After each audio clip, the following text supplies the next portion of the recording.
All right.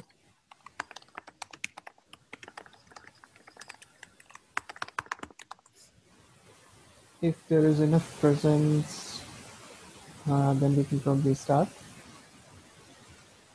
Yep. Anybody else joining from Google apart from you? I have Ian here with me, and yeah, that's Okay, it. hi, Ian. Hi. And Maru, is Paul or Ivan going to join? No, Paul's off sick and Evan's on vacation. Okay. Yeah, I'm not sure if Shashi or Quinton will be joining today. Also, there is nothing specific for today's agenda that has been put up, so we can probably keep the meeting short. Maybe regular, regular project updates might be enough. Is somebody recording? I know Jonathan usually Uh, does. yeah, is someone recording the meeting? The meeting gets auto-recorded, Nikhil, Yeah. and Jonathan has the link where, I mean, he knows where the recordings go, and that's what he uploads generally. Yeah, I know he uploads. He wasn't in the meeting, so I wasn't sure. If it's auto recorded, that's awesome. Yeah, it gets auto-recorded. Great. Okay, so as I said, there is nothing specific on today's agenda. So last week, Nikhil, actually we had some updates with respect to each of the projects, like the three sub projects that we are running, and we missed you with respect to Cube MCI update. So it was benefit for new developers. I don't see as good a presence today in the meeting. Last time there were close to 22, 23 guys because that was put on the agenda. So maybe we can put it back again some other week so that people know that this update is going to be there and they can join, and Yeah. you can be present at that meeting too. Yeah, and I'll give an update today anyway for CubeMCI, and then I'll probably send an email to the SIG mailing list for others as well. And yeah, we can discuss again in the next meeting if there are more people there. Cool, that'll be great. Yeah. So as an update for CubeMCI, we recently had our point 4 release where we added a bunch of features, made some improvements to, you can remove clusters from an existing multi-cluster ingress, added a few flags, and improved some documentation and added some examples as well. And in case you saw, there was also a big blog post on GCP that it's now a cloud supported product. So that is awesome. As next step, we are reaching out to customers, having them play with it, give us feedback, and making improvements based on that. Cool, you So can right put a now, link for the blog post also if you want. yeah, okay, I'll put it in the notes as well, and Hmm. I'll also include it in my email. Yeah. Cool. So the current status is talking to customers, getting feedback, and making changes based on that. And we are seeing a lot of engagement. Like we've seen few issues, people have contributed as well. So that is great to see. Yeah, and Yeah, people in have your also, uh, sure. yeah, in your absence, I think Ian or somebody updated that you guys might be, or maybe you updated in one of the meetings that you might be working on an active controller for this also. So, do you want to update anything on that, or maybe when it comes, it comes? Yeah, so as we said during our KubeCon demo as well, like we have a prototype working. There's still some design challenges we're working through. So yes, we are exploring that and we'll see how that goes. But in general, like the model of building controllers with cluster registry is exciting. And like multi-cluster ingress Okay. is one example, but we'd love to see a lot more. And I know like Lindsay was also working on one example for exporting kube config for all the clusters. That was exciting. And even in KubeCon, we had some other discussions about like building controllers with cluster registry. So it's good to see an ecosystem of, we'd love to see more examples of people building these controllers. Great, great. Yeah. We can probably in a future meeting brainstorm ideas as well, like see what people want and come up with like some more ideas about what controllers we should build with cluster registry. I've heard a few examples, like multi-cluster ingress is one, what Lindsay was working on is one. Like obviously Federation has a few, and we can probably try a few others. Yeah, our interest is mainly converging these active controllers into Federation V2. So Yeah. I mean, yeah, we are open to if that is what you might be thinking towards. Yes, yeah.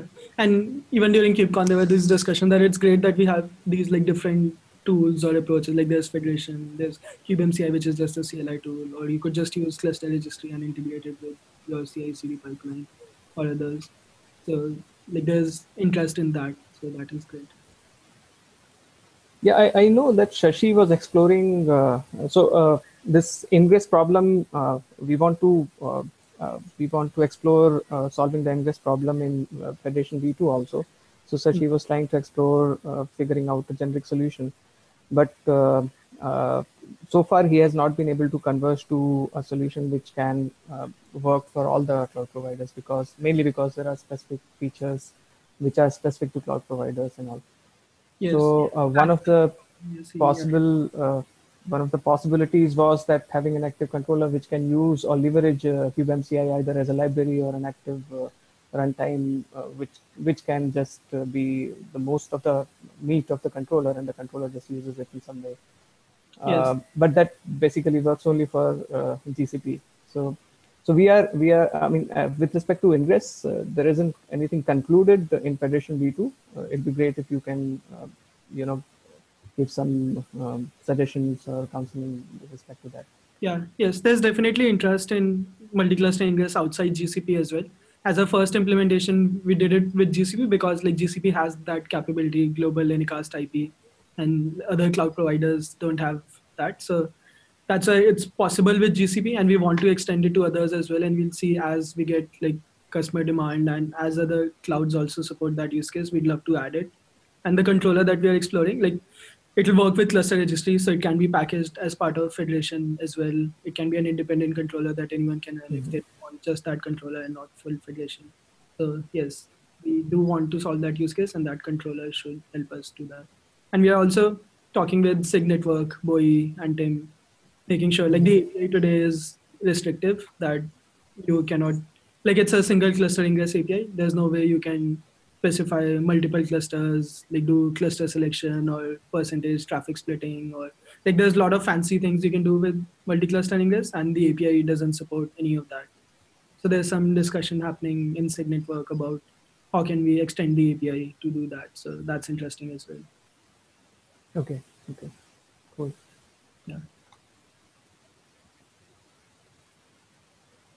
Yeah, and I'd love to connect with Shashi as well. I'll probably send him an email, and I'll send a, like I said, an update to the SIG mailing list as well about this.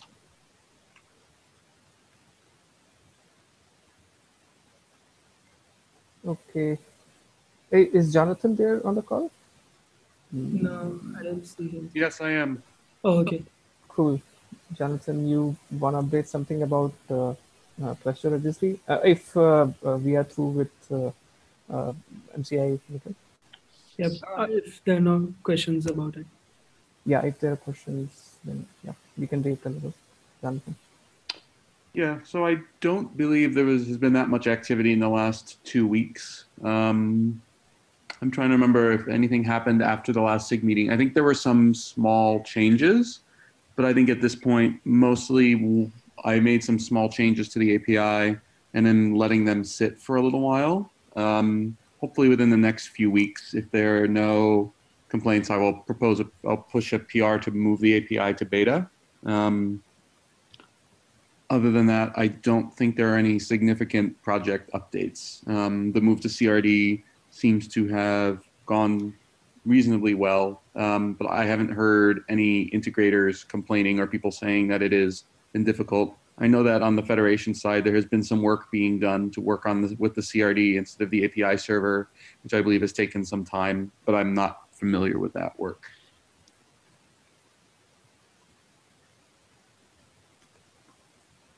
Okay, cool, Jonathan. Yeah, coming to Federation V2, Maru, would you want to update something?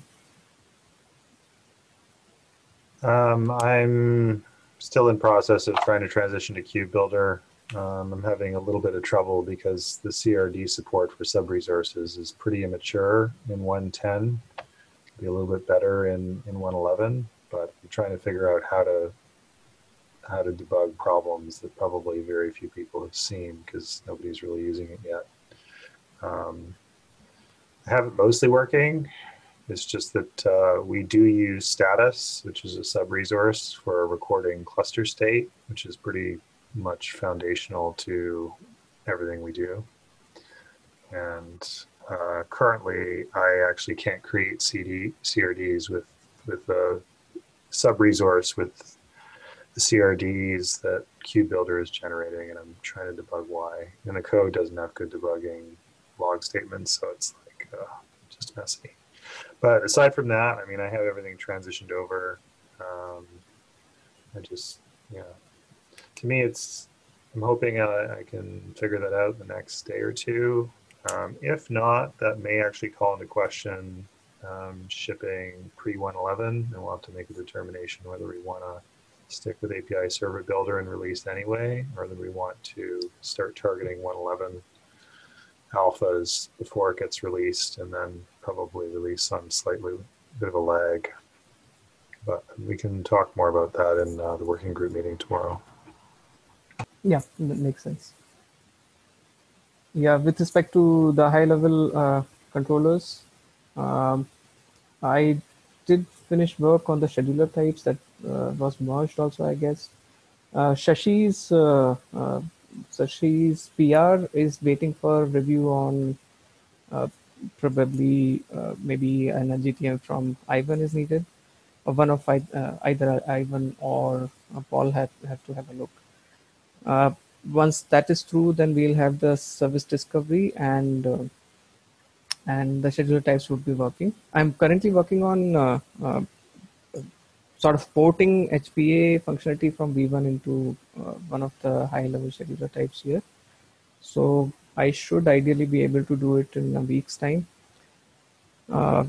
Yeah, more details we can talk in tomorrow's Federation workgroup sync. Yeah, that is more or less from my side.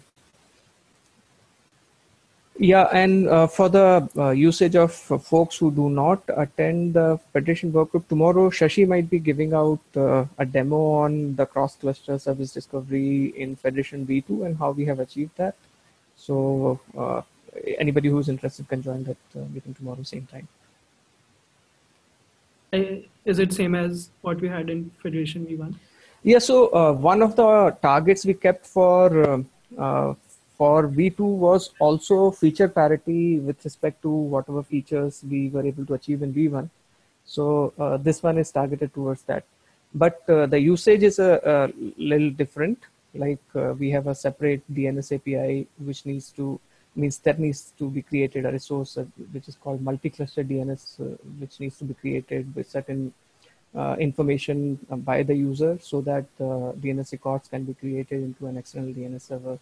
The rest of the stuff is more or less similar to V1.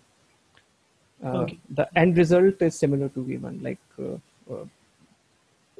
the pods in one cluster should be able to discover services locally, and then if they don't have any shard locally, they should be able to discover another shard in some other cluster, which is part of the same service and the workload.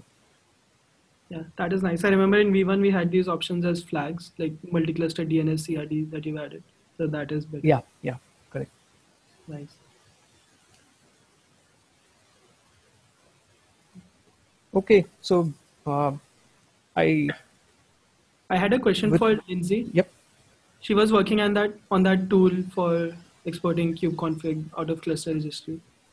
So I was just curious what's the status?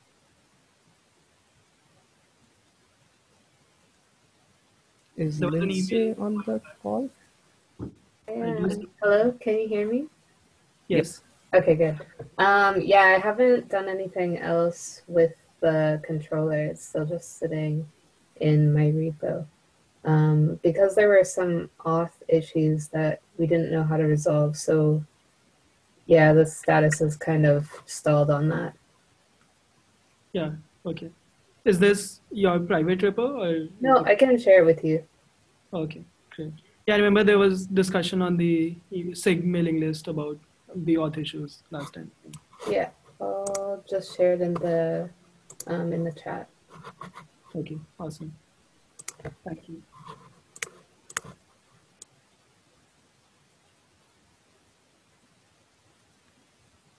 That's it. Okay, is there anybody else who might want to share, or are there any questions? I think there is presence from all the three groups today.